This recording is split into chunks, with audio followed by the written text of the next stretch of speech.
there's the entrepreneur first, and then the team and his team building abilities. No, so they treat it like a trajectory. So you're talking about in the early stage, it's a call on the concept and the entrepreneur. Then it becomes a call on the concept, entrepreneur, his people skills, some historicals, and then it gets to be far much more. So it's a little bit of a pre-revenue kind of, if you're a pre-revenue company, the person becomes a lot more important because there's nothing really to diligence, right? But if you've got revenues and you're building traction, so people then will try to understand the revenue and the business model in more detail, and clearly the passion of the person behind and the team behind that to try and drive it. So, and the most fundamental question is going to be, why do you need capital, right? And that is going to be a very key thought, because most people don't have a plan for how they intend to use capital. The number of business plans I have seen, literally, people coming, I need capital. Okay, for what? I need to grow. Okay, so, I need to buy. So it's like, you're literally, it's like sitting with sorry to say, but a 10-year-old kid coaxing the answers out, right? So this is something that you need to go internally, get someone, right? Someone who's your mentor or your buddy or someone to rehearse that. And sit across and say, okay, play the bad cop, play the capitalist bad cop and ask me questions, right? So because unless you've thought through this in great detail, because you don't get too much time with investors, literally, because investors are flooded these days, especially investors are flooded with all kinds of plans, right? So you need that 5-minute, what they call elevator pitch, very, very crystallized in your mind as to what you're going to say in those first 5 minutes, which gives someone the hook to say, okay, I'm interested, send me some more stuff. And then after that first 5 minutes, what is it as they get into details that you need to basically be able to prepare for? So that when you're there having that first 30-minute meeting or 45-minute meeting, you're going to answer those not only high-level questions, but even the second, third-level dribbling, which typically happens in these meetings. And each investor will have a very different playbook by which they will ask you questions. So you have to be pretty much prepared for a lot more. It's like an exam paper, right? When you go, you have to read the entire syllabus, but you'll get only those 20 questions in that exam paper. You don't know which 20 questions you'll be asked.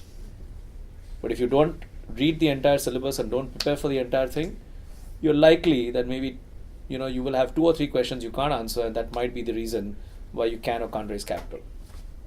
But a very important point is raised. I think you have to be fully prepared before you go into making a pitch, and maybe critique it with somebody else who will guide you, because otherwise if you make that mistake in a highly competitive environment where there is so much pressure from others to raise money, you will just be rejected, and you don't want to take that chance. So I'm saying that proper homework is very, very essential to raising money, so you have to be fully prepared and be clear what kind of, and I think if I can add one more is, wherever you go, I reckon that you'll do research with that on that person, right I think that's a great point, because that also is very important.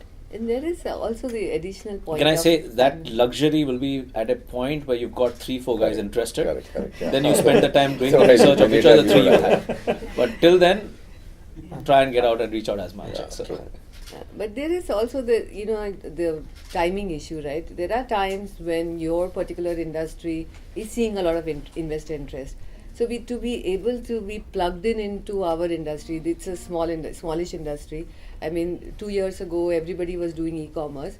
Now nobody is doing e-commerce. So if you're an e-commerce company, for example, you should have been out there raising money 2 years ago and not today. Or today you have to calibrate it much more. You have to do your homework much more. So understanding the market very well, and this is true for even IPO, right? Some of my companies are now filing for IPOs, and we keep wondering about the market reality, because capital market or any market in the capital industry is very, very highly sensitive to the timing issue. So one is your time, your readiness and your timing, whether your company is ready to raise money now, and whether the market is ready to. So the happy marriage of the timing is like they say, finally the best thing that can happen to you. If you look at some of the funding that have happened in the past, even we don't know why it has happened, but let's leave that aside. The rationality comes back. It comes back very quickly, because we all are people at the end of it. Investors are people, right? We also have our fears, and one of the most celebrated fear is the fear of missing out. We don't want to have a portfolio without an XYZ sector in it. So if you are in that sector, use that timing well. Because like the FOMO, there is something called as JOMO, which is the joy of missing out, because it invariably comes.